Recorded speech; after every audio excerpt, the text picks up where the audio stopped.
रामगढ़ नाम का एक गांव हुआ करता था। उस गांव में एक किसान रहता था जिसका नाम चंद्रपाल था। उसी गांव में एक चुड़ैल भी रहा करती थी। उस चुड़ैल को आम बहुत ही ज़्यादा पसंद थे, इसीलिए वह लोगों के खेतों में से आम चोरी करके खाया करती थी, जिस वजह से सारे गांव वाले उससे परेशान रहते थे। किसी को भी पता नहीं चल पा रहा था कि आखिर आम जाते तो जाते कहाँ हैं। एक दिन चंद्रपाल अपने खेत पर अपने आम इकट्ठे कर रहा था, तभी वहाँ वही चुड़ैल आम खाने के लिए आ जाती है। तो किसान उसे देखकर बहुत डर जाता है और बोलता है, अरे चुड़ैल, देखो चुड़ैल कहाँ से आ गई, मुझे बचाओ बचाओ, अरे बचाओ, मुझे ये मार डालेगी। इतना कह के रमेश वहाँ से भागने लगता है। उधर चुड़ैल बोलती है, अरे रुको रुको, तुम डरो मत, मैं कुछ करने नहीं आई हूँ, मैं सिर्फ आम खाने आई हूँ। और भागते भागते ठोकर खाकर वह गिर जाता है, जिससे उसके सिर पर चोट लग जाती है। फिर वे चुड़ैल वहीं रमेश के पास आ जाती है और उसे देखकर दुखी हो जाती है। वह रमेश को अपनी शक्ति से ठीक कर देती है और ठीक होकर वह खड़ा हो जाता है। अरे तुम मुझसे डरो मत, मैं तुम्हें डराने नहीं आई हूँ, मेरा मकसद तुम्हें डराना नहीं है, मैं सिर्फ आम खाना आई हूँ।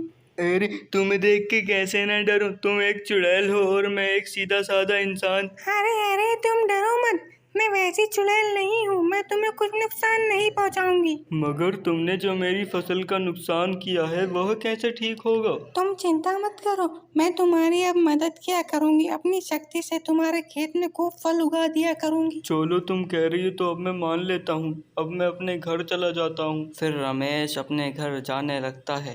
घर पहुंचकर वह सारी बात अपनी पत्नी को बताता है। अरे सावित्री, तुम्हें पता है आज मेरे साथ बहुत बड़ा हादसा हुआ। आज अपने खेत में एक चुड़ैल आम खाने को आई थी, तो उसमें भागने लगा, उसने मेरा पीछा किया, मेरे चोट लग गई तो उसने अपनी शक्तियों से मेरी चोट भी ठीक कर दी और उसने कहा कि अपनी शक्ति से हमारे खेत में आम भी देगी। क्या ऐसा भी कुछ हो सकता है? मैं नहीं मानती। हाँ सावित्री, ये सच है, तुम कल खुद देख लेना।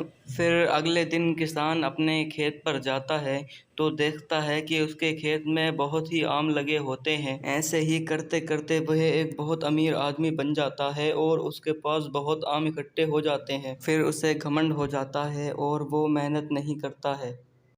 फिर वो चुड़ैल उसका ऐसा बर्ताव देखकर बोलती है, अरे ये चंदर तो बिल्कुल मेहनत करना ही भूल गया है, बहुत ज्यादा आलसी हो गया है और बहुत घमंड भी करता है, मुझे इसका घमंड उतारना होगा।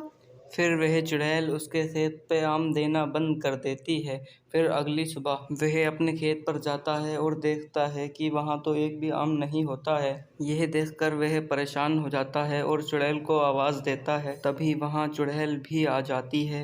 अरे तुमने तो वादा किया था कि तुम मेरे खेत पर आम दिया करोगी, लेकिन अब तो मेरे खेत पर एक भी आम नहीं है, क्यों, क्या हुआ? हाँ मैंने वादा किया था, लेकिन अब मैं तुम्हें कुछ नहीं दिया करूंगी, क्योंकि तुम बहुत आलसी हो गए और घमंडी हो गए हो, इसलिए मैं अब यहाँ से जा रही हूँ और मैं तुम्हारी आज के बाद कोई मदद नहीं करूंगी। इसके बाद वह चुड़ैल वहाँ से चली जाती है और फिर कभी ना लौट के आती है।